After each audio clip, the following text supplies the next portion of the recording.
Mesdames, Messieurs, l'occasion pour certains de décrocher, de se libérer. Lors du débat, nous allons tenter de répondre à la question: peut-on reculer une fois qu'on a pratiqué l'occultisme? Et avec nous pour en parler, le grand Stéphane Catala. Bonsoir. Bonsoir Madame Aline, bonsoir mes copanélistes. C'est une grande joie pour moi de me retrouver ici sur le plateau pour partager de ces sujets. Et je dis merci à Canal 2 de m'avoir invité. Alors, est-ce que c'est tous les jours comme ça? Est-ce que c'est tous les pasteurs qui ont la capacité de traiter ce type de sujet?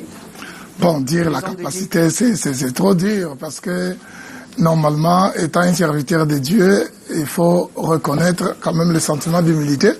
On est passé propulsé, soit disant que je connais plus que l'autre. Ouais. Bon, la connaissance que nous avons relève de la parole de Dieu. Et Dieu a dit dans sa parole que nous connaissons en partie. Donc, le peu que nous pouvons connaître, je crois que ça sera utile pour aider quelqu'un qui peut être dans le besoin. Et je crois que, étant avec les autres panélistes, je ne suis pas venu pour enseigner, je peux aussi recevoir d'eux. Voilà, c'est ton jamais. Et puis le docteur Magloire Ndormo, très actif sur sa page Facebook. Bonsoir docteur. Bonsoir Ali et bonsoir à tous nos téléspectateurs de Canal 2 International. Alors peut-être vous nous direz ce soir quoi, que les questions ésotériques sont propres à notre culture, vous nous en direz plus? Ils font partie de la société dans laquelle nous vivons, c'est l'un des pans de la société, parce qu'il n'y a rien de tout ce que nous pratiquons qui soit étranger à la société. Et donc ma présence sur ce plateau a pour fonction de pouvoir expliquer la réalité, parce que le rôle de la société, c'est d'expliquer. Il y a des choses que nous vivons, nous ne comprenons pas. Mais je crois que si une science a été créée, appelée sociologie, c'est de pouvoir arriver là où il y a du mystère et permettre aux uns, n'importe qui, de comprendre le sens de ce mystère. Voilà. Alors, et puis, notre invité spécial de ce soir, Jean Calvin et Bonguet. Bonsoir. Bonsoir, Aline. Merci d'avoir accepté notre invitation. Merci d'avoir pensé à moi comme invité spécial. Oui. J'espère que ma présence ici apportera quelque chose aux téléspectateurs et, comme disait le pasteur, à tout le monde, quoi, même aux employés de Canal 2. Vous avez de toutes les façons une grande expérience à partager avec nous. Vous êtes aussi musicien. Oui, je suis musicien musicologue, j'ai fait musicologie, je suis ingénieur de son, de formation. Vous êtes écrivain? Je suis écrivain, entre autres. Oui. Bon, voilà, j'ai beaucoup de choses comme ça que j'ai apprises. Actuellement, je fais des recherches en musicothérapie. Voilà. Ah, pour soigner par la musique. Oui. Vous en direz plus. Voilà, donc le décor est planté. Place au témoignage.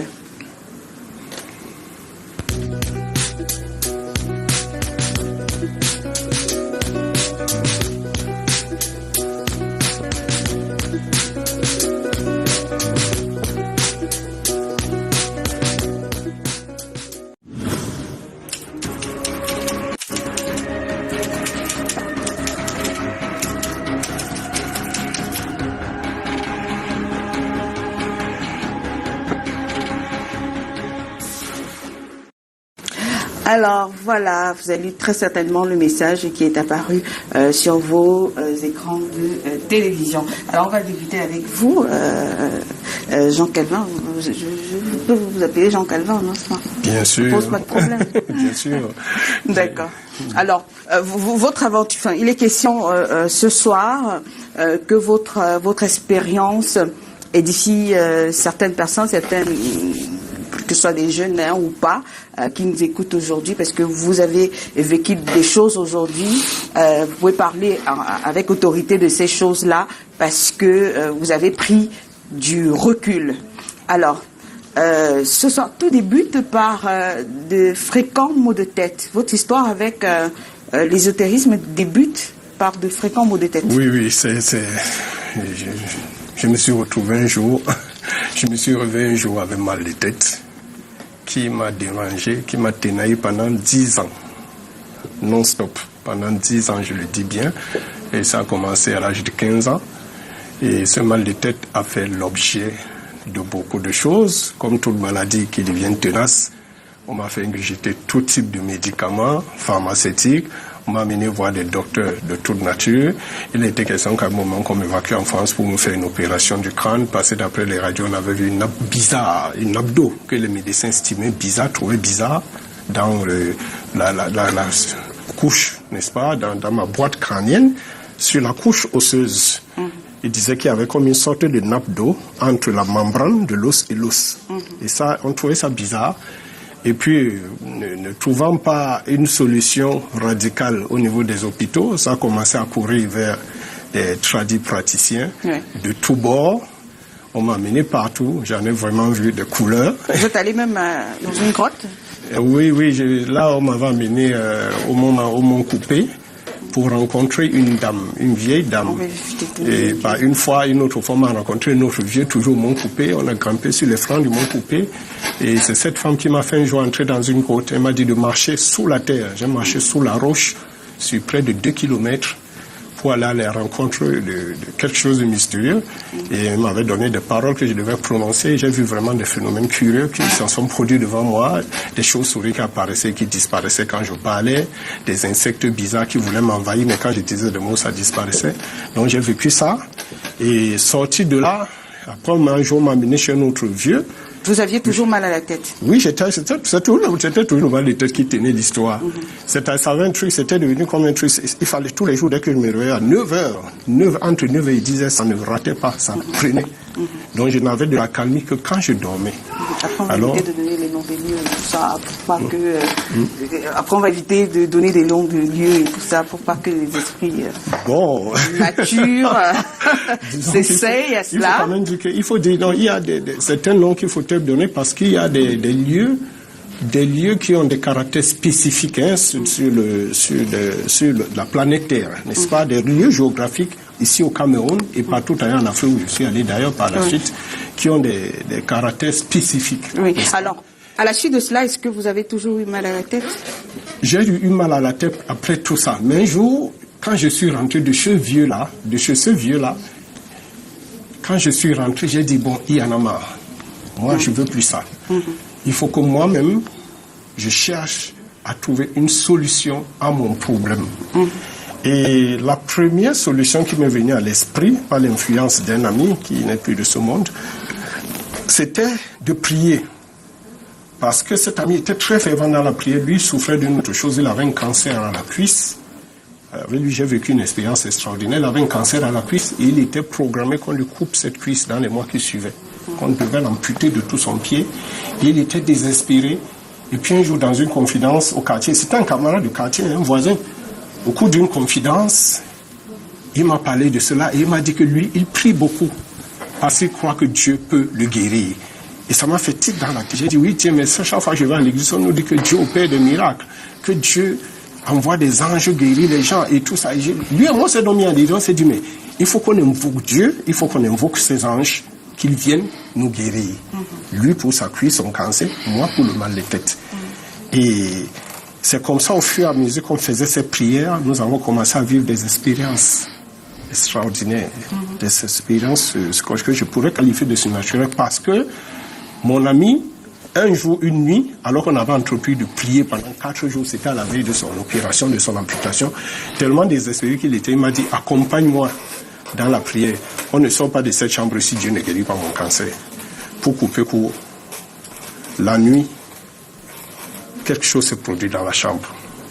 Mais là, c'est quelque chose je vais dire, de positif, puisque vous aviez, c'était un être céleste. Oui, un être céleste.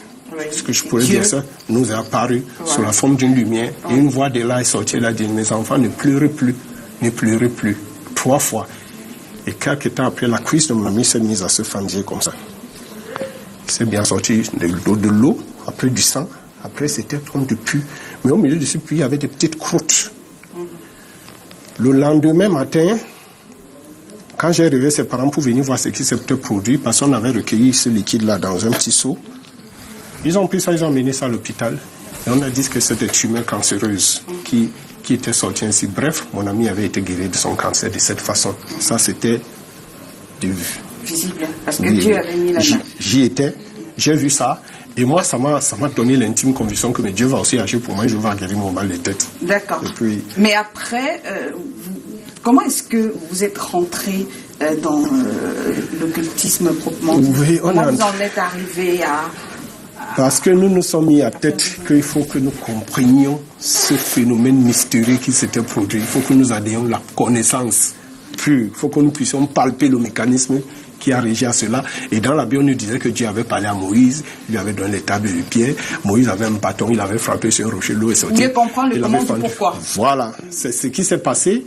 Et un jour, on a rencontré un vieux papa qui aimait suivre une petite discussion. Et il a dit, vous voulez connaître les choses mystérieuses? On dit, oui. Vous voulez connaître mes enfants? Oui. Bref, ce papa nous a offert une brochure d'un ordre. N'est-ce pas? Il nous a offert une brochure d'un ordre. On a lu ça, nous a fascinés. On a voulu en savoir plus. Et il a dit, ok, lui, il allait nous parrainer. Et c'est comme ça que l'histoire a commencé. On a commencé à étudier l'ésotérisme sous les auspices de cet ordre. Après, vous êtes parti de cet ordre. Et puis, j'étais devenu très curieux. Je fouinais dans tous les sens. Et je cherchais qu'à rencontrer des gens qui parlaient de ces choses-là, qui voulaient expliquer le monde, les dimensions, les multiples dimensions du monde, de la nature humaine. La métaphysique et autres. Et la métaphysique, voilà. Entre-temps, vous êtes parti de cet ordre-là pour... Est-ce que vous êtes parti à ce moment que vous partez du pays pour... Oui, quelques années après, je sors un premier album de musique. Et dans la recherche de l'épanouissement en tant qu'artiste, je voyage pour le Nigeria. Au Nigeria, je continue de faire ces recherches. Après, je vais au Bénin. Au Bénin, je rencontre des gens du christianisme céleste. Qu'est-ce qui vous a marqué au Nigeria? Marqué... La magie noire. Oui, marqué, ce qui m'a marqué au Nigeria, c'est vraiment la magie noire, parce que j'ai rencontré des gens qui parlaient de Dieu, mais qui tout le temps étaient en train de pratiquer des choses curieuses. J'ai vu comment beaucoup de mouvements dits pentecôtistes naissent là-bas. Comment les gens font pour créer des mouvements pentecôtistes. Moi, j'ai vécu ça en direct. Je suis désolé, je ne veux pas accuser quelqu'un. Non, pas du tout. Mais je ne fais que dire ce que j'ai vu. D'accord. Au point où... quand je suis revenu ici, moi, j'ai regardé ces choses-là d'un autre œil. Avec recul. Alors, voilà. Vous avez aussi vu, vous avez parlé de cette expérience, vous avez vu des gens faire des choses... oui, des choses curieuses, par exemple. Pour avoir de l'argent. Oui, par exemple, dans la recherche dans toutes ces recherches maintenant, il y avait le gain, l'instinct du gain. J'ai rencontré des amis qui parlaient d'argent, un tel qui m'a dit, je connais tel Aladji qui fait ci, machin. Et puis on allait rencontrer un Aladji un jour qui nous a dit, vous voulez de l'argent? On a dit oui. Il nous a menés dans une chambre, il a fait quelque chose, et puis dans une cantine qui était posée là, qui était vide au préalable, il a ouvert la cantine, il a versé un produit dedans, un parfum, il a dit prononcer quelques incantations. Quelques instants après, l'argent, il a recouvert la cantine. Quand elle est rouverte, il y avait plein d'argent là-dedans. Et maintenant, il nous a dit, bon, vous pouvez utiliser cet argent, mais... ce que vous allez faire, vous donne quelques billets pour aller tester ça, pour être convaincu, savoir que c'est de bons billets. Nous sommes partis avec ces bons billets dans un café-restaurant, un truc à Lagos, je me rappelle, c'était au quartier Surulere. Et puis on allait manger des cheeseburgers, des trucs comme ça. Oui. Je me rappelle, on a même dragué des filles qui étaient là, parce qu'on avait des $7. C'était des coupures de dollars. Et ça a marché, et des gens ont pris cet argent. Ça marchait, puisqu'ils avaient des testeurs. C'était de bons billets. Donc, convaincus de cela, on est revenu avec l'Aladji. On était tout gonflés. Vous n'avez pas eu peur? Non, quelle peur quand tu sais que tu as vu l'argent, tu te dis que l'argent va te rendre... Mais à ce moment, qu'est-ce qui vous a fait peur? Qu'est-ce qui nous a fait peur? C'est que quand on revient, l'Aladji nous dit, bon, l'argent est là, mais il y a quelque chose qui va se passer. Et mon ami, avec qui j'étais, a plongé la main dans la cantine pour prendre les billets. Il voulait les toucher. Un serpent est apparu. Le serpent là était costaud. Anaconda ne ressemble à rien du tout. Ce que les gens ont vu dans le film Anaconda, ce n'est rien. Je sais qu'à l'instant, j'étais tétanisé. Et quelques minutes, 30 secondes, je me suis levé comme un automate. Et j'ai pris fuite. Bon. Est-ce que vous avez été traumatisé? Oui, j'ai pris fuite. Il m'a appelé, il dit non, n'aie pas peur, don't run, come back. Mais je ne pouvais pas revenir. Et je suis parti. Oui. Et après ça, je suis allé au Bénin, on m'avait proposé de travailler avec un coureur dans l'église du christianisme céleste. Et là-bas encore, j'ai vu des choses extraordinaires. Donc, voilà, c'est comme ça que je suis entré dans cette chose. Mais, ce qu'il faut dire, c'est que le fait d'avoir vu cet argent avait suscité quelque chose à moi. J'étais curieux, j'étais en train de dire, mais c'est extraordinaire, on peut avoir de l'argent de cette façon, mais il faut que je devienne riche. Alors j'ai commencé à chercher des formules, je me suis dit, mais il doit y avoir d'autres formules pour avoir l'argent sans voir le serpent. C'était ça. Et vous trouverez toujours... Et malheureusement, il y a toujours eu, à chaque fois, le prix à payer. Oui, il y a toujours un prix à payer. Alors, vous avez fait le Bénin, je suis allé au Bénin, je suis allé du Bénin, je suis allé jusqu'à Parakou au Bénin, où il y a le temple du Vaudou. J'ai vu bon, ben, j'étais dans ma recherche, je voulais comprendre. Je suis allé à Porto Novo, dans un quartier où c'est toute une rue comme ça, vous avez de tous les côtés de la route des marabouts spécialisés dans tous les domaines. Qu'est-ce qu'on fait au temple du Vaudou? Bon, le temple du Vaudou, c'est un endroit très très spécial. Là-bas, oui, je suis pas entré dans le temple, parce que quand vous arrivez aux abords de ce temple-là, dans cette zone-là, les vibrations qui se dégagent à cet endroit sont terribles. Et quand j'ai posé les questions de savoir comme ça, on m'a révélé un secret, que c'est que ce temple avait été conçu avec du sang humain. Le mortier, ce qui a permis de faire le mortier, construire ce truc-là, c'était avec du sang humain. Donc, c'est un endroit... C'était un endroit extraordinaire. Bon, je suis allé au Gabon, et au Gabon, j'ai eu l'occasion de rencontrer quelqu'un qui m'a initié à l'iboga. L'iboga, c'est une plante? Oui, l'iboga, c'est un peu comme ce que les bêtiers appellent ici les singan. C'est une plante qui vous permet d'entrer dans les dimensions extrasensorielles, d'entrer en contact avec la 4e dimension, de rencontrer certaines des entités, d'échanger avec ces entités, de recevoir certains messages. Et là encore, est-ce que vous avez plus peur? Bon, là, j'étais impressionné. Le premier jour, c'était émouvant, mais après, je me suis habitué. J'ai pratiqué ça quelques temps parce que c'est exaltant. Ça vous permet d'accéder à une autre perception, n'est-ce pas, de la vie et de la nature humaine. Donc, voilà. Et ça n'a pas été tout? Vous avez fait la rencontre des sirènes? Bon, là, oui, c'était une autre histoire. C'est au Cameroun. J'ai rencontré M. Bassar, qui m'avait dit un jour, écoute, toi, tu es à la trempe d'un homme de Dieu, tu peux être très puissant, je vais te donner quelque chose qui va t'aider. Donc à l'époque, un peu je peux dire dans ce que j'appelle encore ma naïveté de l'époque, j'ai pris, c'était une plante, et ça j'en parle dans mon livre, de se positionner. Donc il me donne cette plante, et il me dit, va la poser chez toi, et un être spirituel va t'apparaître, qui va devenir ton aide spirituelle. Et quand j'arrive chez moi, avant que je n'entre même chez moi, j'ai vu un être. C'est une jeune femme, n'est-ce pas? Mais elle avait un aspect bizarre, un peu blanchâtre, scintillante, avec des yeux qui flamboyaient. Et ses pieds ne touchaient pas le sol. Elle lévitait légèrement. Donc comme j'étais déjà commencé à être habitué aux choses, aux manifestations bizarres, je me suis approché d'elle, elle me souriait. Et curieusement, je me suis rendu compte que c'est comme si c'est moi celle qui la voyait. Parce qu'il y avait des voisins, la véranda des voisins. Ils étaient là, mais personne ne semblait remarquer qu'il y avait quelqu'un. C'est moi qui remarque. Quand j'ouvre la porte, elle entre avec moi, elle se présente à moi. Elle me dit que tout à l'heure, la fleur que tu as posée, c'est elle. Vraiment, elle me remercie de l'avoir invitée dans ma vie. Elle va me rendre riche, elle va me donner le pouvoir, elle va. Bref, tout ce qui peut flatter l'ego. Et à ce moment-là, vous avez été flatté? J'étais flatté, le discours était flatteur, mais un instinct de conservation m'a fait me rebuter doucement, brutalement. Je me suis levé, je lui ai dit, je ne te veux pas. Et quand je lui ai dit, je ne te veux pas, j'ai pris la fleur, j'ai dit, je vais aller la rendre à ce bassin. Et c'est ce que j'ai fait. Je suis allé le voir, je ne l'ai pas trouvé. Je suis allé voir, quelqu'un de mes amis lui a dit, vient de m'arriver quelque chose de terrible. Il m'a regardé et c'était un prêtre. Je ne veux pas parler de qui il s'agit.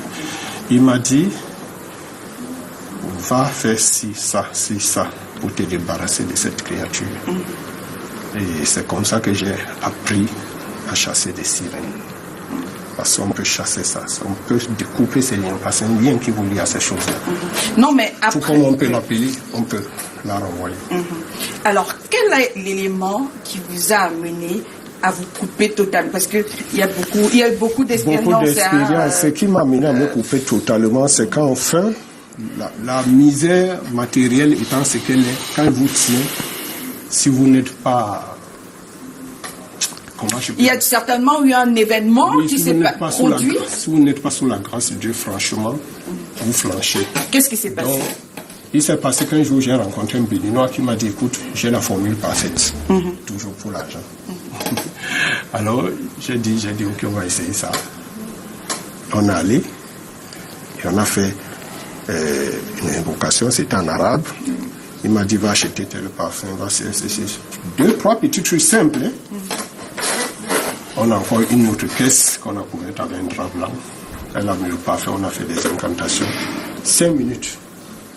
Au bout de 5 minutes, le drap qui était là, vous voyez quand vous avez une caisse vide, le drap qui était là, qui était un peu flasque, c'est bombé. Après, elle a dit, bon, c'est bon. On a attendu une minute, elle a dit, on ouvre. La caisse était remplie de billets. Flambant, des liasses de billets de 10 000, 5 000, 9 000. Qu'est-ce qui s'est passé?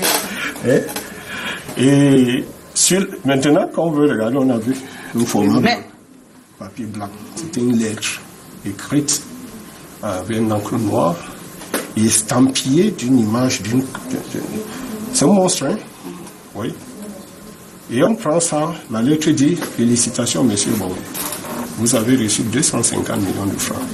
Mais avant de suivre de cet argent, aller au bord de l'eau, m'offrir une vache. Tellement excité que j'étais, j'avais un peu d'argent parce qu'on était engagé dans le processus. On allait à Bonabéry, à l'abattoir. On a acheté une vache. Donc on t'a donné le lieu où ça s'est passé? Oui, bon, et non, mais là-bas, à Bonendale, au bord de l'eau, quelque part, il y a l'eau partout là-bas, il y a le fleuve Ouvri qui a ses influences, ses conflits. On allait quelque part là-bas et on a suivi les instructions qui étaient dans la lettre. Il m'a dit, quand vous arrivez au bord de l'eau, faites comme ceci. Quand je l'ai fait, c'était extraordinaire. La vache a disparu. Avec un cri effroyable. Il était question, dès que cela se fait, que je me retourne, que je cours sans regarder derrière. Ce que j'ai fait, je pense que si Usain Bolt avait fait la course avec moi, j'allais le gagner ce jour-là. Mais ça n'a pas suffi. Oui, j'ai insisté. Et non, je suis revenu et il m'a dit, bravo, vous avez bien fait, mais la vache, je me suis fait, mais je vous ai ajouté 100 millions. Bref, on est arrivé à 450 millions, j'ai offert 4 vaches. J'ai dit, mais ça suffit. Moi, là, maintenant, là, vraiment, je ne veux plus rien. Et qu'est-ce qui s'est passé? Le Béninois, il m'a dit, ben, comme tu ne veux pas donner ça, ou tu fais, c'est parti une formule, peut-être tu vas léguer ça à tes enfants. Je lui ai dit, ben, ça veut dire quoi? C'est pendant que je lui dis, il me dit, quand on a déjà créé cette tâche-là, on ne peut plus s'en défaire, il faut que tu lui payes le prix. Quand il m'a dit ça, c'était à 11h le soir. Quand je me suis couché vers 21h, cette créature est apparue dans la chambre. À l'intérieur que j'avais, on avait vu la signature. Le monstre? Oui, il m'a apparu, réellement, il m'a apparu. Dans l'air, il était suspendu, il me parlait avec une voix d'homme. Il m'a dit, tu m'appartiens. Tu m'appartiens, tu dois me payer mon tribut, sinon je te prendrai. Il s'est mis à me menacer. Je suis entré dans des recherches terribles pour trouver une solution. Cette fois, je suis allé voir ce monsieur. Je lui ai dit, mais pourquoi tu m'as induit en erreur? Moi, je ne veux pas tuer.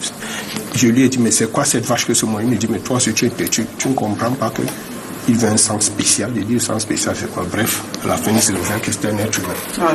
Je n'étais pas prêt à verser du sang. Ouais. J'ai regardé la chose dans tous les sens. Je ne pouvais me confier à personne. Je vais dire ça à mon père, je vais dire ça à ma mère, je vais dire ça à mes frères. À qui? Comment vous est venue l'idée de Dieu? Ben, l'idée de Dieu vient du fait que je retourne vers ce monsieur. C'était un bafan. Monsieur le prêtre.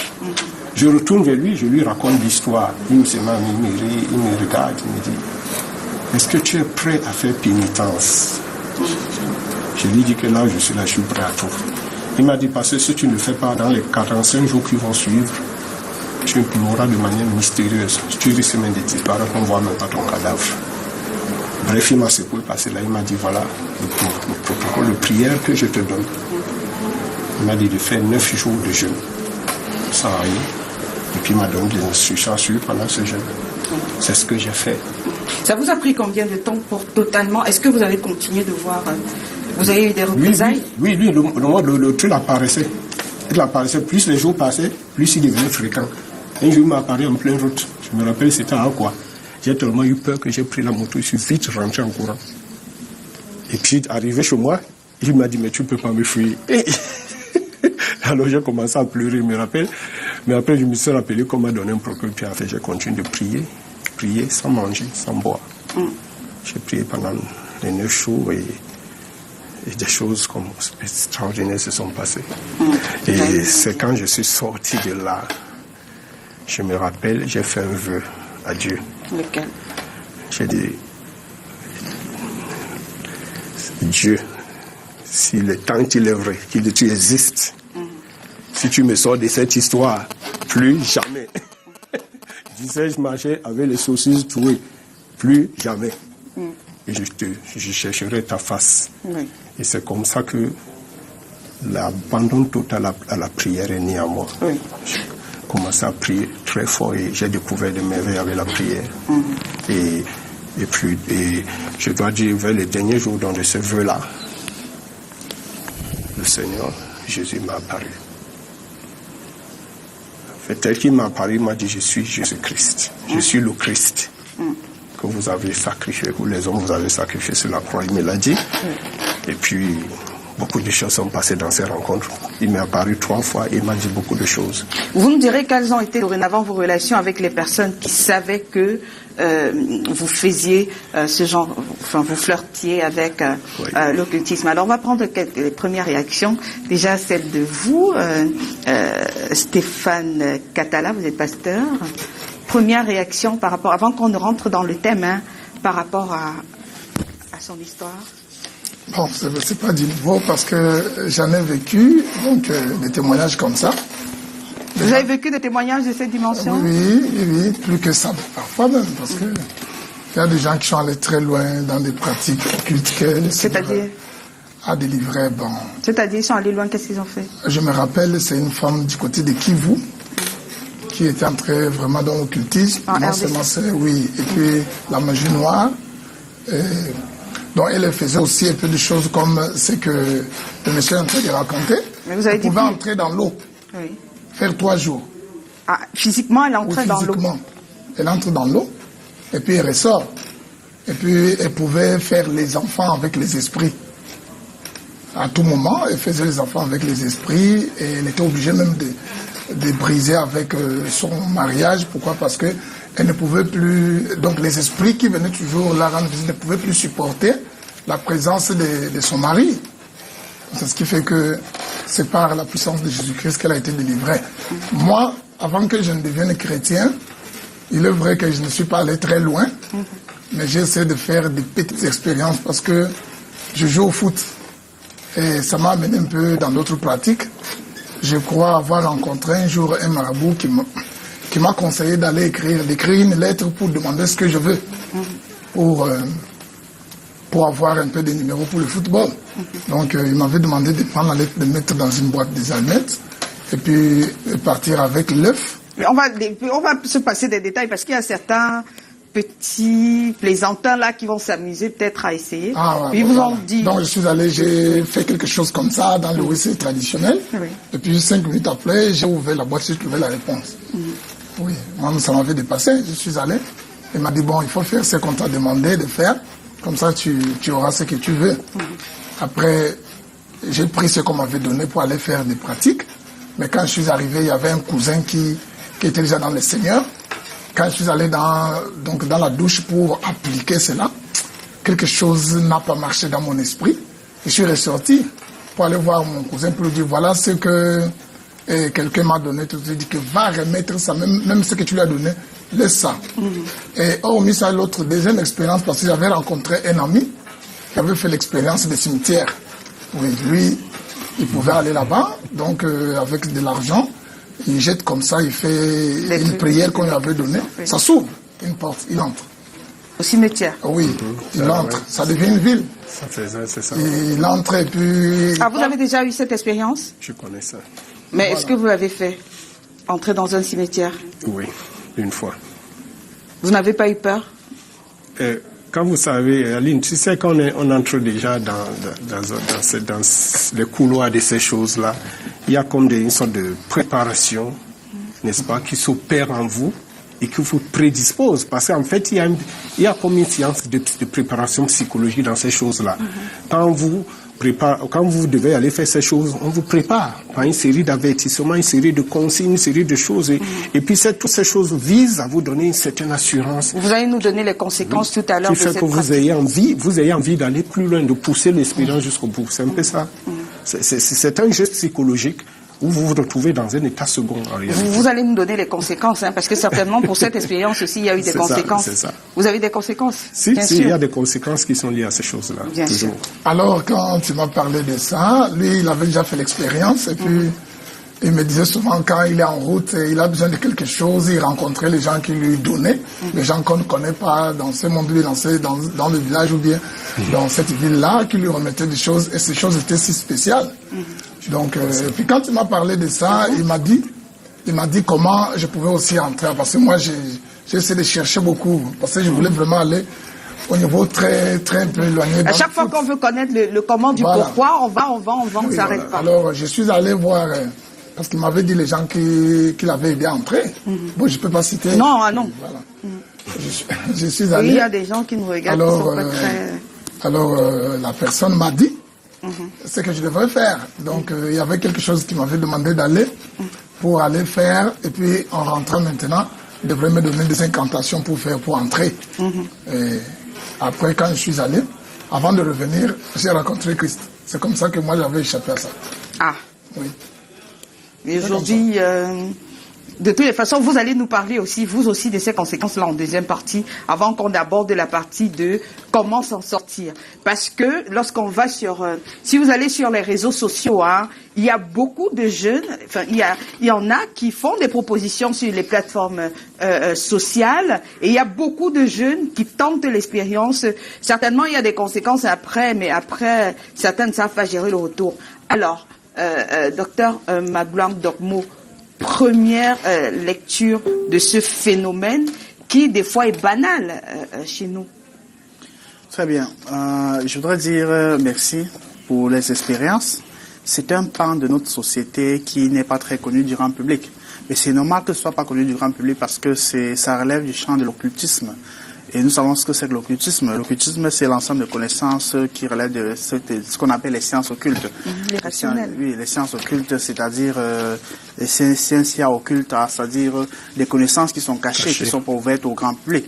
Et donc, c'est des connaissances physiques, intellectuelles, spirituelles, qui sont pas connues du grand public et dont une minorité d'initiés la gardent pour elles et puis entretiennent au sein de leurs organisations. La première lecture que je voudrais en faire, c'est que lorsqu'on pose le regard sociologique dessus, on connaît déjà ce que c'est que la sociologie, on en a parlé plusieurs fois ici, et la présence d'un sociologue s'explique essentiellement par la nécessité de comprendre les faits. La sociologie consistant à ouvrir en quelque sorte le mystère pour voir ce qu'il y a à l'intérieur. Donc ça, je voudrais dire aux téléspectateurs qu'il ne faut pas être choqué par l'analyse sociologique parce que notre rôle n'est pas de venir entériner ce qui se dit déjà. Notre rôle est de pouvoir venir ouvrir ce que les gens disent pour comprendre exactement ce qu'il y a à l'intérieur. Parce qu'habituellement, il y a une différence entre ce que les gens disent, les acteurs disent et ce que la réalité est elle-même. C'est la raison pour laquelle il y a toujours une différence entre ce que nous, les sociologues, nous disons et ce que les gens disent au quotidien. D'ailleurs, j'ai l'habitude de dire que si nous devions venir pour dire la même chose qu'on dit au quotidien, nous n'avons aucune raison d'être. On ne ferait pas d'ailleurs de la sociologie si le sociologue venait pour dire la même chose que tout le monde dit. Alors, les réalités qu'ils décrivent sont des réalités vécues, sont des expériences vécues réelles. On ne peut les remettre en cause. Ils l'ont vécu. Mais qu'est-ce qui traduit l'attrait parce que ces personnes ont fait ces expériences jeunes, qu'est-ce qui traduit l'attrait des jeunes pour ce genre de choses? Est-ce que le chômage peut expliquer aussi Oui, il y a plusieurs éléments. Déjà de son témoignage, on a relevé un esprit de curiosité assez pointu. Un esprit de curiosité assez pointu, c'est-à-dire c'est quelqu'un de très intelligent, naturellement très intelligent, qui porte amplement le souci de comprendre. C'est le premier point que j'ai relevé. J'ai relevé par ailleurs aussi un appât de gain particulier, recherche excessive de gagner de l'argent. C'est-à-dire c'est là deux éléments essentiels qui permettent de comprendre en fait tout ce qui est arrivé.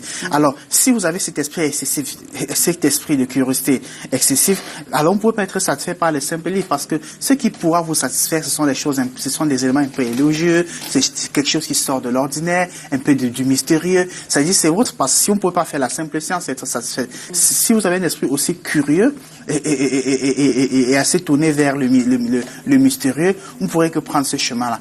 Donc, ce sont les deux éléments qui l'ont conduit sur ce chemin. Et beaucoup de jeunes se retrouvent pas les deux mobiles. C'est essentiellement les deux mobiles majeurs pour entrer dans le milieu, dans les circuits de l'exotourisme. Chômage et oui, bien sûr. Curiosité. Bien sûr, chômage et curiosité. Donc, vous avez besoin de gagner de l'argent. Et puis, il y a cette voie qui s'offre à vous. C'est la voie de l'exotourisme qui soit, même comme il faut l'avouer, purement et simplement que c'est la vente d'illusions, parce qu'il faut être clair. Et je voudrais pas, il n'y a point de doute, si quelqu'un vous offre les billets de banque, si quelqu'un ouvre un sac vide et puis l'ouvre après il y a des billets de banque, je vous rappelle que chaque billet de banque est fabriqué.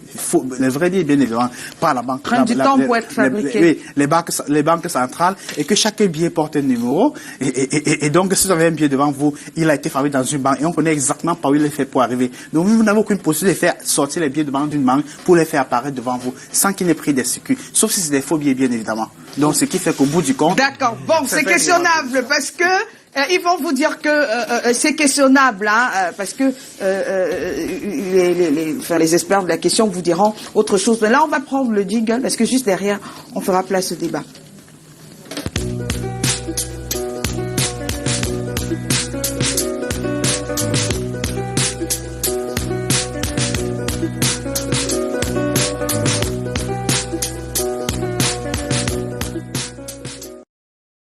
Alors, je rappelle que vous avez la possibilité, voilà, de vous rendre sur la page Facebook de l'émission. Ce que vous faites, vous tapez tout simplement Intime Conviction au pluriel.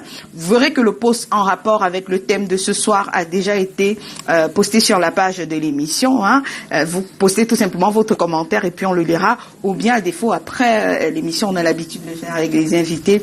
On débattra avec vous sur la plateforme qui est la nôtre. Ou bien tout simplement vous rendez sur la page Facebook de Canal 2 International. Là encore vous défilez, vous verrez le post en rapport avec le thème de ce soir et on pourra échanger là-dessus, que ce soit pendant le programme ou encore juste après le programme. Je rappelle aussi que pour ceux qui n'arrivent pas, qui ne pourront pas ou bien ne peuvent pas nous regarder ce soir, vous avez la possibilité de vous rattraper les samedis quand il est 9h30. Alors on va aborder le volet déjà d'abord conséquences, parce que c'est vrai, on a présenté le volet où il y a certains qui ont effectivement la gloire et ça se voit, il y a certains qui effectivement de l'argent et ça se voit, mais on va aborder l'autre côté du miroir. Qu'est-ce qu'il y a de l'autre côté du miroir? Qu'est-ce que ces personnes endurent dans leur chair ou bien lorsqu'elles sont seules? Bon, généralement, de manière globale, hein, c'est parce que la règle elle est universelle, n'est-ce pas? Elle est universelle, elle est spécifique à chaque type d'entité avec laquelle vous traitez. On va citer quelques-unes, hein. Allez-y, citez quelques-unes. Elle est spécifique à chaque type d'entité avec laquelle vous traitez. Allez-y, citez quelques-unes. Mais, de manière globale, quand vous faites ce genre de choses, il y a le premier prix, la première conséquence logique est que vous vous inféodez à cette entité. C'est-à-dire que vous devenez un sujet de cette entité qui peut disposer de vous comme elle veut. Qu'est-ce qu'une entité? Et les entités, c'est qu'elles, voilà, on allait arriver là. Les entités, c'est que ce dont elles disposent de nous, c'est qu'elles prennent, elles prennent possession de notre âme. Elles prennent possession de notre âme et peuvent en jouir. Il faut savoir que l'âme d'un être humain a une valeur spirituelle hautement élevée pour une entité. Parce que quand l'entité se nourrit de votre âme, n'est-ce pas, cela décuple ses pouvoirs sur le plan cosmique. C'est pour cela que dans le cadre de ce que nous appelons couramment la sorcellerie chez nous, ceux qui pratiquent ce qu'on appelle du vampirisme, n'est-ce pas, se donnent un prix fou à le faire parce qu'en fait, dans le vampirisme, il vous absorbe votre énergie vitale. Oui, mais après, on dit qu'on est vampire. Oui, parce que, bon, dans les films occidentaux, ils essaient de montrer ça autrement, mais c'est une chose réelle que sur le plan mystique, on absorbe les énergies des autres.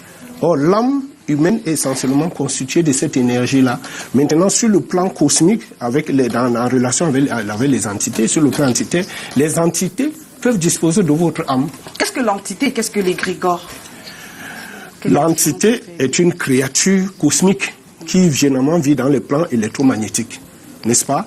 Ou alors qui vit même dans le monde de la lumière, peut passer les entités négatives et les entités positives, donc les entités qui servent les ténèbres, celles qui servent la lumière. L'égrégore est un esprit qui est un esprit de référence qui régit une activité, l'activité spirituelle, soit d'un individu, soit d'un groupe. Donc si vous, par exemple, vous prenez une entité, comme les gens appellent ça couramment dans le langage chez nous, dans la culture bamblique, on parle de totem. Le totem est l'égrégore de quelqu'un, ou l'égrégore d'une famille, ou l'égrégore d'un groupe de personnes. D'accord. Alors, dites-nous, vous, pasteur, vous avez certainement, il y a des personnes qui viennent à vous certainement parce que, voulant embrasser la gloire, voulant avoir de l'argent, elles se sont livrées à des pratiques. Et puis, quelles sont les conséquences souvent que vous voyez? Est-ce que c'est des personnes qui perdent le sommeil? Quels sont les inconforts liés à ce genre de pratiques? On voulait demander les gens qui viennent chercher la délivrance parce qu'ils ont fait ces pratiques-là. Qu'est-ce qu'elles ont comme conséquences? Bon, je me rappelle... Elles se plaignent de quoi?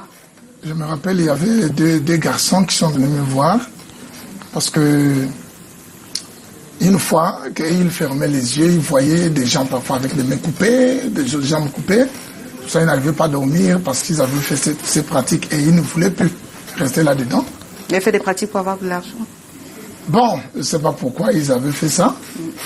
Et on a fait des prières avec eux et puis le Seigneur les a délivrés. Ils arrivaient maintenant à dormir bien. Et je connais un autre là. Celui-là, il est même quitté de la Belgique pour venir me voir ici. C'est un jeune Belge qui était dans l'occultisme. Et après, il a donné sa vie au Seigneur, mais il n'avait pas encore expérimenté sa délivrance.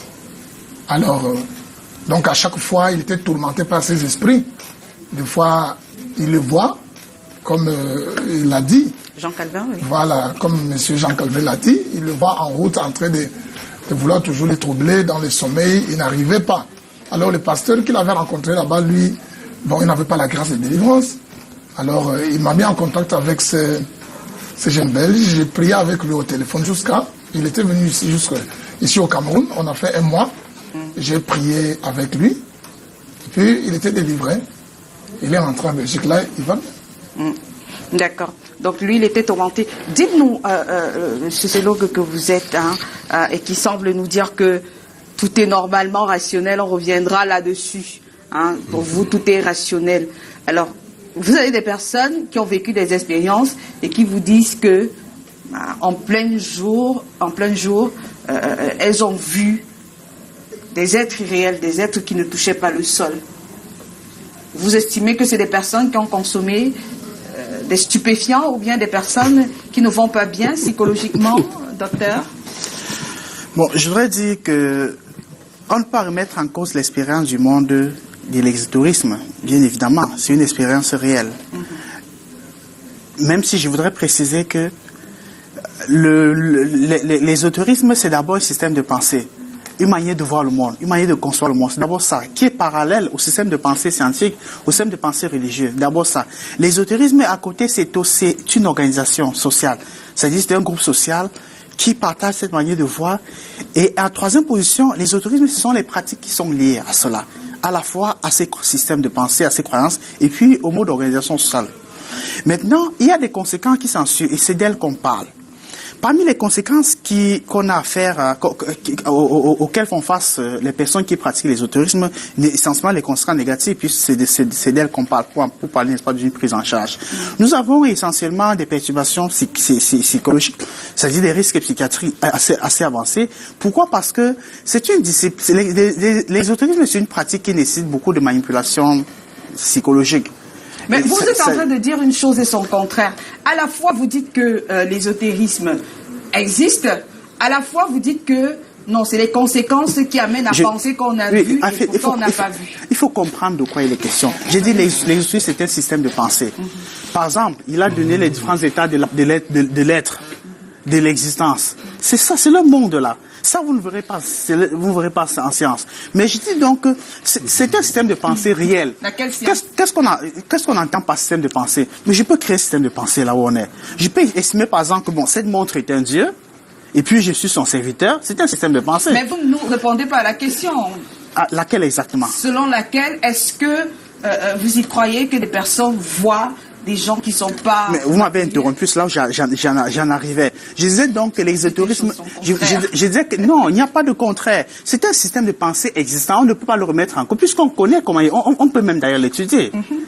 Maintenant, deuxièmement, je dis qu'il y a des pratiques qui lui sont liées.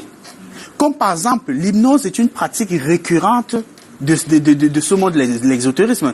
L'hypnose qui est une pratique, mais qui n'est pas leur monopole, qui est une pratique qui se fait aussi bien dans l'exotérisme, aussi bien en laboratoire psychologue, aussi bien dans les églises, qui est une pratique connue.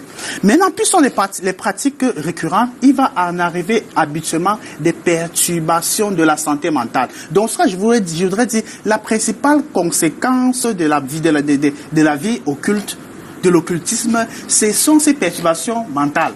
C'est la perturbation de la santé mentale. C'est la raison pour laquelle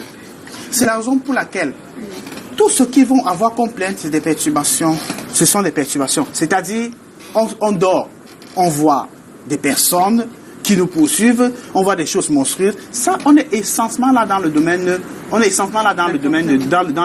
domaine de la santé mentale. Deuxièmement, je voudrais préciser quelque chose. Si un occultiste vient ici nous faire apparaître sur cette table un être humain, mais sauf qu'on a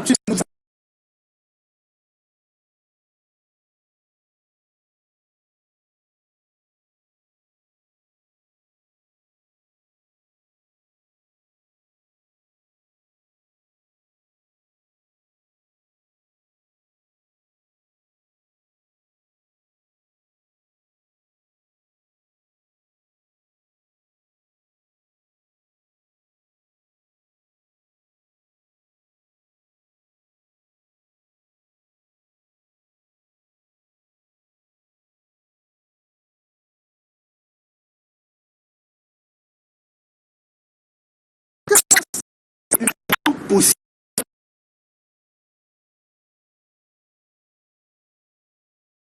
Pourquoi je peux pas le faire?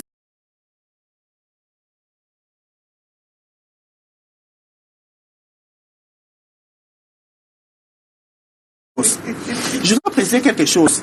Si un occultiste vient ici nous faire apparaître sur cette table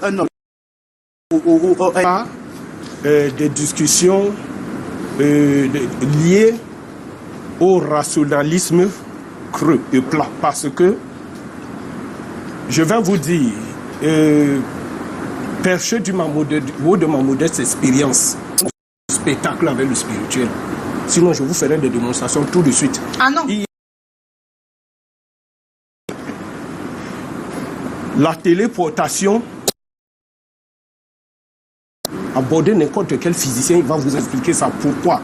Nous savons que la dimension magnétique de la nature existe, n'est-ce pas? Votre corps là, il est là. Il est au centre d'un champ magnétique que les gens appellent couramment l'aura. Et nous savons que le champ magnétique est un ensemble de fluides. Par la manifestation des fluides, on peut transporter les choses dans l'espace-temps. Les choses de quelle nature? Physique. Mais sauf qu'il ne faut pas nous dire les choses. D'accord, non, on va donner la parole maintenant au pasteur. C'est parce qu'il n'y a pas le temps. Vous avez déjà trop parlé. Il n'y a pas le temps.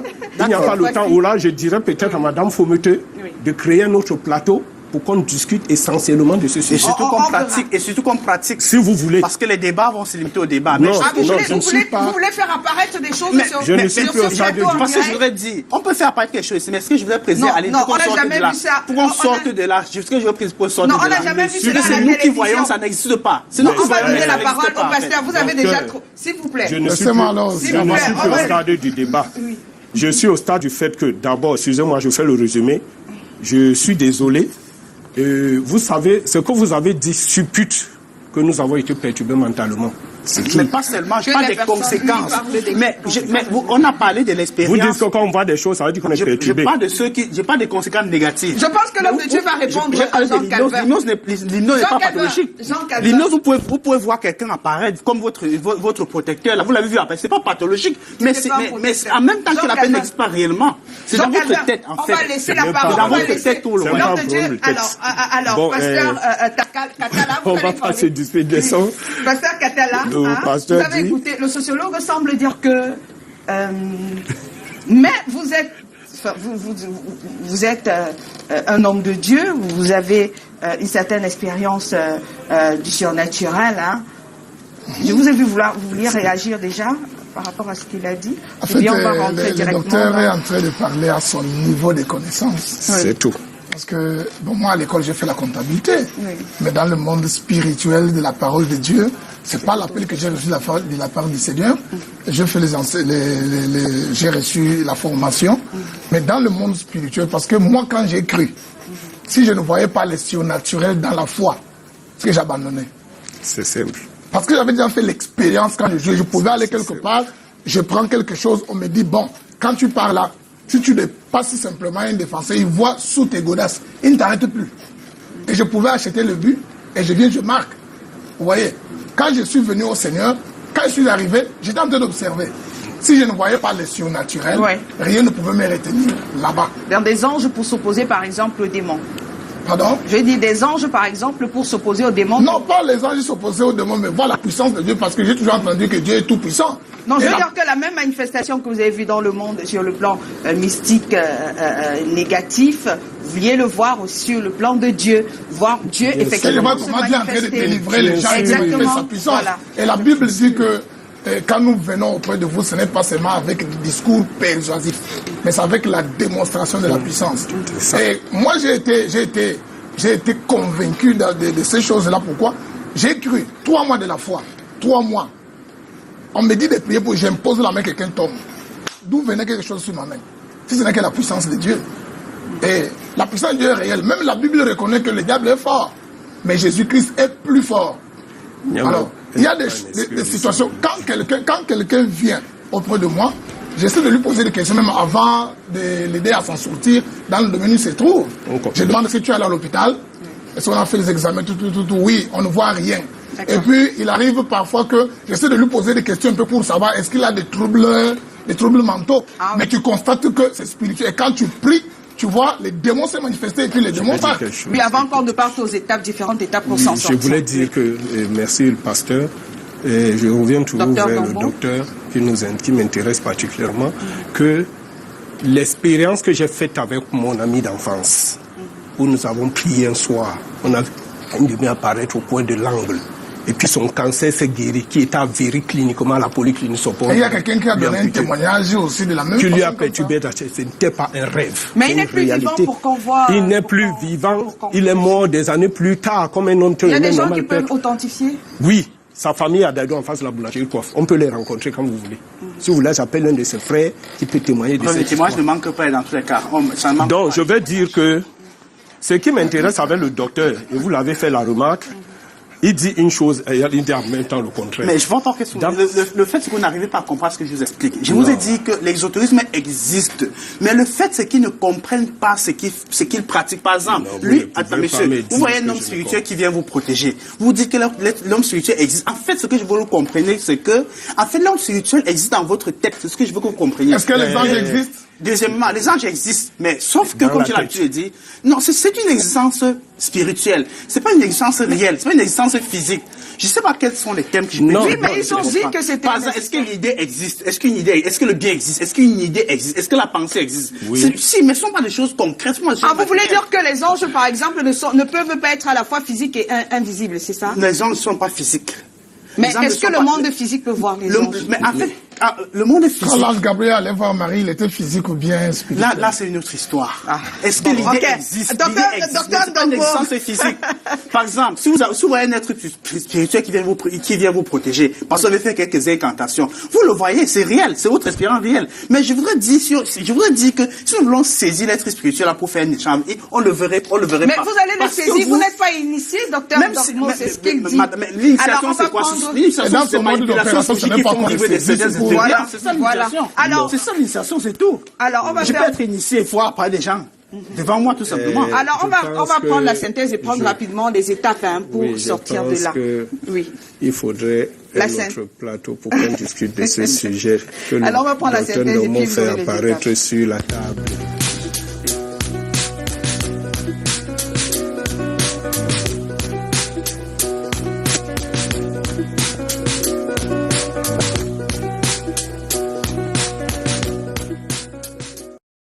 Alors, les étapes, je crois qu'avec vous, pas moyen de nous dire que, est-ce que vous pensez qu'on peut laisser ces choses une fois qu'on les a embrassées? Mais bien sûr, puisque j'ai dit que la chose, les systèmes de croyance. Comment les laisser selon vous? Les systèmes de croyance existent, l'organisation existe. On peut, à partir d'une prise en charge.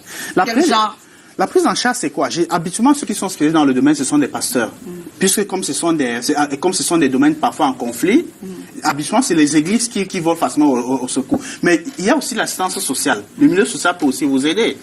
Il y a aussi beaucoup, les psychologues peuvent simplement vous aider. Moi, je crois que les personnes même les plus outillées pour ça, sont eux, les psychologues. Je pense que les psychologues sont même prioritaires par rapport même aux églises pour faire sortir de là.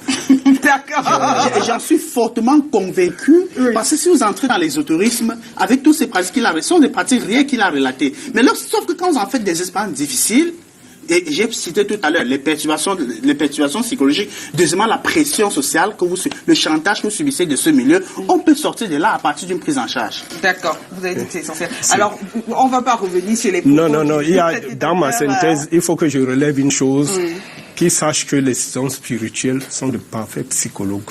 Il faut qu'ils le sachent parce que... Je le sais. Voilà, la psychologie. La psychologie, ça ne s'enseigne pas qu'à faire. Les sorciers qu'on a au village qui pratiquent la psychologie, les sorciers qui voient la nuit, c'est essentiellement de l'hypnose. Dites-nous comment s'en sortir. Vous avez fait cette expérience. Comme il a lui-même déjà dit, il a déjà répondu à beaucoup de questions. Alors, il y a des petits frères qui vous regardent.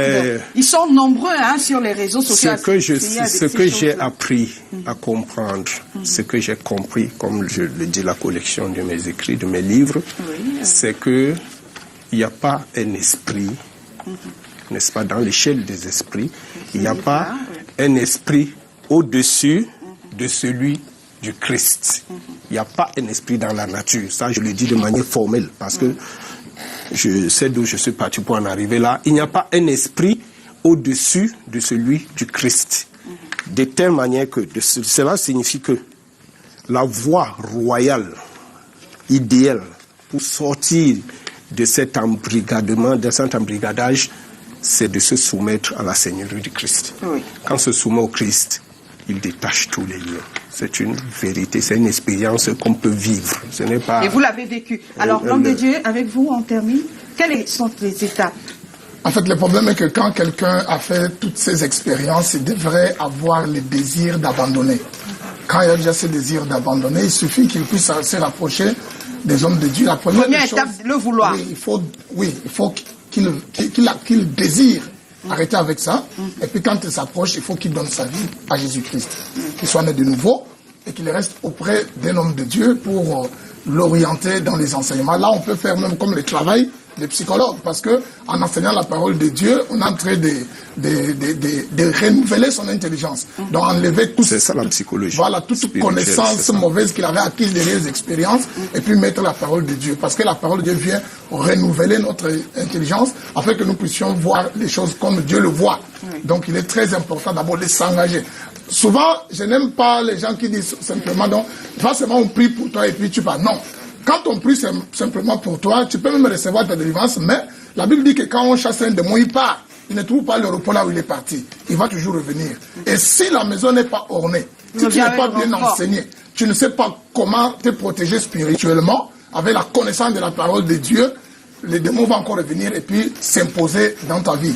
Donc il faut rester au pied du Christ, donc expérimenter la nouvelle naissance, et être enseigné dans la parole de Dieu, dans la fraternité. Donc vous voulez nous dire que même si quelqu'un a mangé la chair humaine, a bu le sang, c'est possible? Moi j'ai de l'expérience dans ce domaine que j'ai rencontré une fille qui était sorcière, qui sortait la nuit. Et puis avec la prière, comme elle était dans l'église, elle était obligée de se confesser. Et j'ai travaillé avec elle. Elle a mangé la chair humaine? Oui, elle a même tué les gens. Elle a même tué les gens. Et même ici, j'ai même un cas que ça ne fait même pas encore une année. C'est possible de se repentir. C'est très possible quand quelqu'un croit. C'est très possible. Parce que cette fille dont je vous parle, elle m'avait, après 7 mois, elle m'a écrit une lettre pour dire que Dieu te bénisse autant parce que par la grâce de Dieu, je suis devenue servante du Seigneur. Malheureusement, on nous fait signe du côté de la réalisation. C'est terminé pour ce soir. Malheureusement, parce qu'on n'a pas pu faire le tour. Peut-être, Jean Calvin, on vous aura pour une prochaine édition parce que vous en avez beaucoup pas dit, beaucoup enseigné aux petits frères qui s'essaient à des pratiques sans trop savoir où ils vont. Tellement de choses enseignées. Voilà. Merci d'avoir été d'un autre. Je rappelle que vous pouvez, de toutes les façons, nous avons le docteur Magloire Ndogmo qui est très actif sur Facebook. Le débat continuera sur la page Facebook de l'émission. Merci d'avoir été des nôtres. On va se retrouver lundi prochain quand il sera 21h30. Bonsoir.